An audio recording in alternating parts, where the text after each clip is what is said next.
All right, what's up, guys? I'm really quickly gonna break down this Forever project. I remixed Forever by Labyrinth, used it in a TikTok reel video the other day, like a week or so ago now. So I'm a little bit late here, but I'm gonna get it to you guys nevertheless.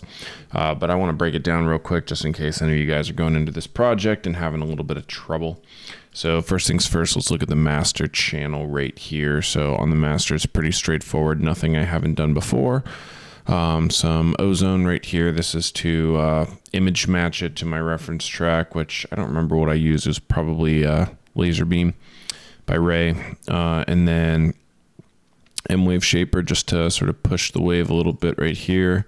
I really can't explain to you exactly what this is doing, but it sounds really good. It pushes the volume and makes the track louder without, it gives it that really crisp sort of clipping feel without making it sound very, very harsh. So I do one at the beginning before it goes into the clipper, and then one at the end, but I do that after the track is already like essentially made, like the drop is already made. I do that as like a very last thing. That's almost like my air quotes mastering technique.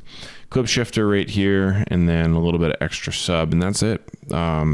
Pretty standard mastering channel for me nowadays. I'm going to make this rack at some point to give to you guys, but going down into these sounds. So here's technically they should probably be up in vocals, but I just, for these remix videos, I am so quick because I have so many other things to do that I just kind of spam shit wherever it ends up is where it ends up. So there's the vocal, and then we got something down here. I don't remember what sound this is. I guess it's an operator, little ARP thing going on. This is just a brass chord, and then this I believe is a Ableton Reese.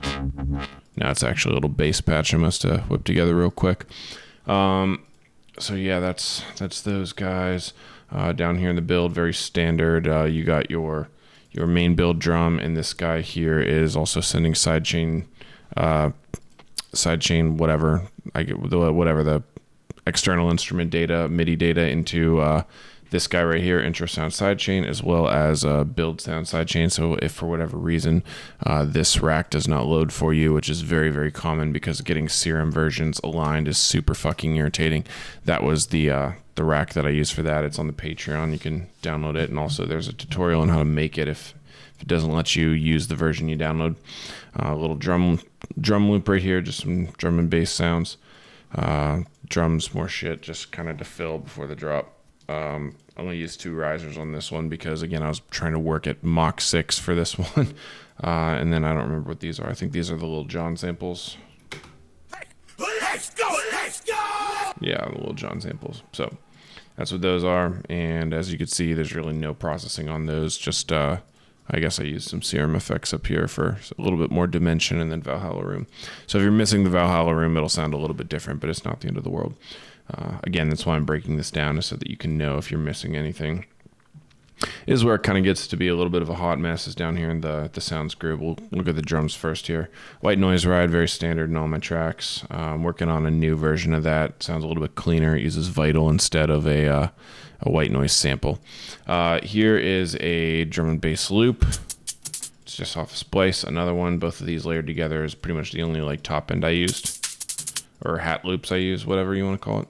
Here's a crash. I have my kick and snare right here. Now note that when, or first things I should tell you, these send out sidechain data into, look right here, external instrument, onto this channel right here, the sounds channel. So if you are, or when you will open this project, all of these drums will be frozen. And because of that, it can't send that external instrument data down to this device. So there will be no sidechain. All you have to do is unfreeze it. If there's still no sidechain, it means that this device isn't working for you because, like I said before, misaligned serums. Here is this kick channel that I used here. Now, all of this shit is basically... let's see here. So this guy right here, you're probably wondering what the fuck this is. This is because I wanted to layer a little bit more of the top end of the kick. So what I did was I split it so it's parallel processing. Here's just the regular. Here is the parallel. And on this parallel, I EQ'd everything out except for the top, so we get that additional top end layered in. And then I also added some saturation knob on top of it. Looks like I didn't. I turned it all the way down. Don't know why. Couldn't tell you. But that's the purpose of this right here, is to just add that top end as an additional layer via parallel processing. So yeah, that's what's going on with this guy.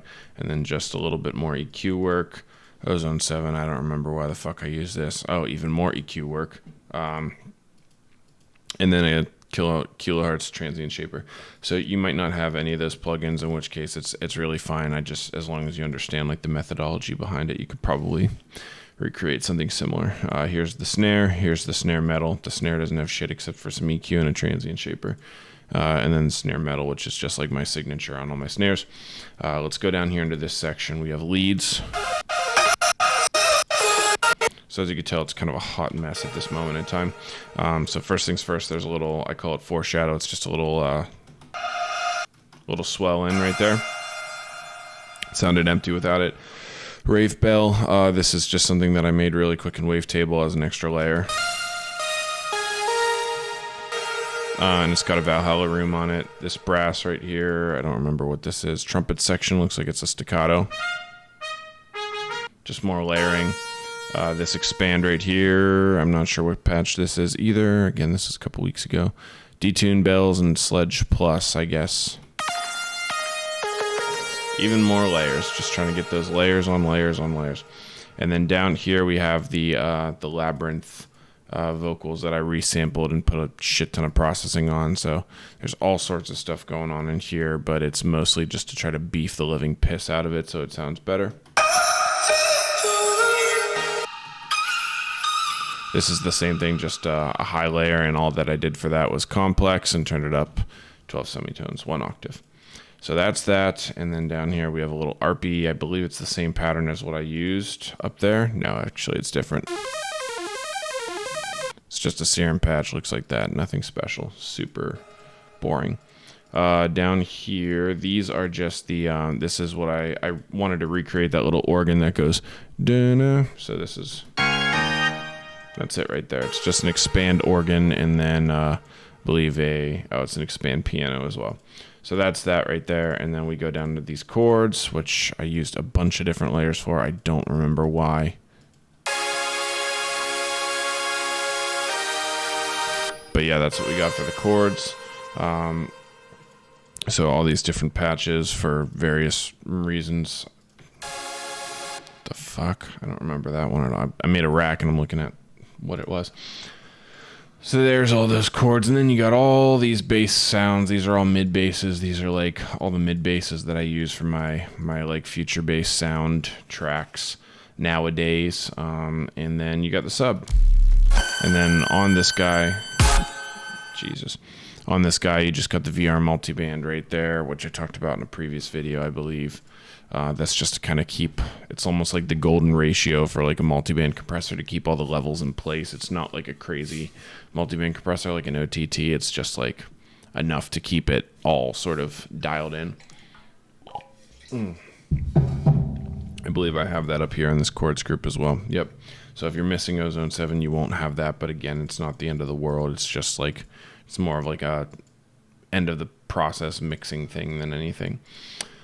But yeah, that's pretty much it. Like I said, I apologize. This track's a little bit of a clusterfuck. There's just kind of stuff all over the place. But again, I have to work as quickly as possible. I don't really get to indulge in the organizing step here because there's just lots of other important things to do that aren't little 60-second TikTok videos. But I'm happy that at least I can provide you with these projects so that you can jump in, dissect them, and see what the fuck is up. So I already have this track, or this little project frozen and consolidated and all that shit, so I'm going to get it to you guys soon. And yeah, let me know if you have any questions. Thanks.